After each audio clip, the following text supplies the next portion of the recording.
Ta-Nehisi Coates is a writer and journalist who covers cultural, political, and social issues in the United States.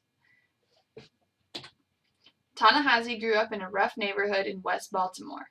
His father was a former Black Panther Party member, and he had 7 kids by 4 women. His brother Bill was affected greatly by the violence around them, and he went down the wrong path. His mother Cheryl made the money in their family. Ta-Nehisi has always had a love for writing. Even at a young age, his mother would force him to write essays as punishment. After attending several high schools in West Baltimore, he enrolled in Howard College, but then he dropped out to become a journalist. He is now a very successful senior editor at The Atlantic. Ta-Nehisi was greatly affected by his father and his upbringing. The main focus of Coates' work is white supremacy and how things in the civil rights movements have affected Black America today. He was influenced by many civil rights activists such as Martin Luther King Jr., Malcolm X, and Frederick Douglass, whom he all refers back to in his works. Ta-Nehisi Coates wrote a memoir titled The Beautiful Struggle.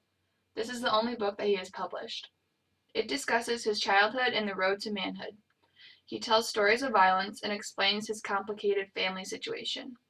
Although it does talk about the bad sides of his father and brother, this book also shows the dedication his father had to him. Ta-Nehisi proves that he respects his father, and he finds a way out of the bad neighborhood they're in. Even though the temptation to fail was there, this book proves that the struggles he and his family endured truly made him who he is today. As we mentioned earlier, Ta-Nehisi is a writer for The Atlantic. One of the most intriguing articles he has is called Fear of a Black President. In this article, he talks about the issue of race in America and how Barack Obama has dealt with it. He feels that Obama has not addressed racism enough, and he expresses his opinions on that. Coates also wrote about how a black president is a victory and how before Obama was elected it seemed impossible. Fear of a Black President both supports and goes against certain things Barack Obama should address. One of Coates' latest influential articles, The Gangsters of Ferguson, surrounds the controversy during Ferguson. The article consists of his standpoint and views on the case as he addresses the discrimination that is evident in it.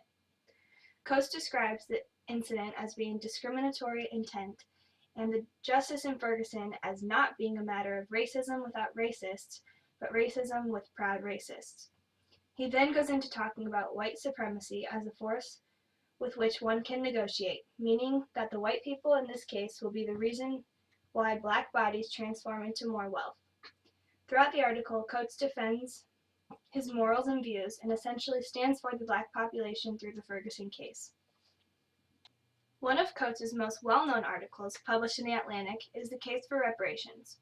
In this article, Coates argues that social, economic, and political inequalities against black people have compounded over the years. Even though there has legally been an end to slavery and segregation, the conditions leave several black communities on an uneven playing field to this day. And in order to level out the playing field, Coates argues they need reparations, or compensation for wrongdoing, from the government. One piece of criticism we read was in contrast with the case for reparations. It is literally titled The Case Against Reparations.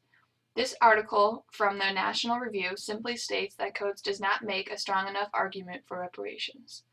The author believes that Coates is not open to many new ideas, and that he fails to mention that not only is poverty a problem in the black community, but white people are also affected by it. This article clearly says that the author does not believe that reparations will solve any problems. In conclusion, Ta-Nehisi Coates influenced the black community by expressing his opinions on racism and white supremacy. His works have shed light on the struggles endured by many African Americans.